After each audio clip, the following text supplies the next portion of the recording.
L'un des plus grands noms du journalisme, The New York Times, engage une bataille juridique contre deux géants de la technologie, OpenAI et Microsoft. Pourquoi ?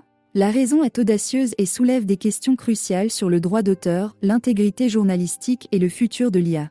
La plainte déposée par The New York Times affirme que des millions de ces articles ont été utilisés sans consentement pour entraîner des modèles d'IA générative, dont ChatGPT d'OpenAI et Copilot de Microsoft. La demande est claire: destruction des modèles et des données d'entraînement incriminées et réparation financière conséquente. Pour comprendre, analysons le monde complexe de l'IA générative. Ces modèles apprennent en examinant d'innombrables exemples, dont certains peuvent être des articles protégés par des droits d'auteur. Les fournisseurs d'IA soutiennent que le principe d'utilisation équitable les protège, mais de nombreux titulaires de droits d'auteur, y compris des médias, ne sont pas d'accord.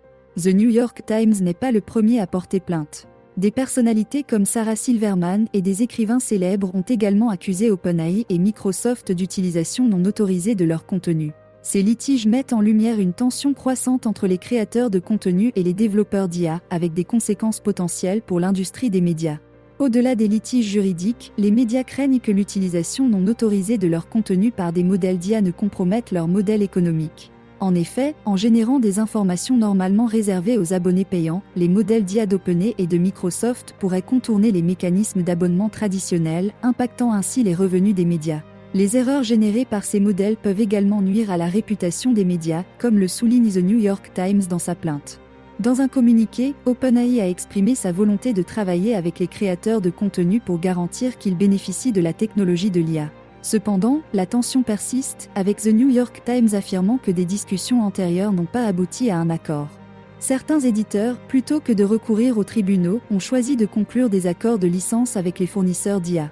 L'Associated Press et Axel Springer sont des exemples de médias qui ont opté pour cette voie, cherchant à établir un équilibre entre innovation technologique et protection des droits d'auteur. Cependant, tous les experts ne sont pas d'accord sur la validité de ces poursuites. Certains estiment que la génération de textes par des modèles d'IA ne constitue pas nécessairement une violation du droit d'auteur, tandis que d'autres soutiennent fermement les droits des créateurs de contenu. Alors que cette bataille juridique se profile, elle soulève des questions fondamentales sur la coexistence de l'IA et du journalisme. Comment les médias peuvent-ils protéger leur contenu dans un monde de plus en plus dominé par l'IA ?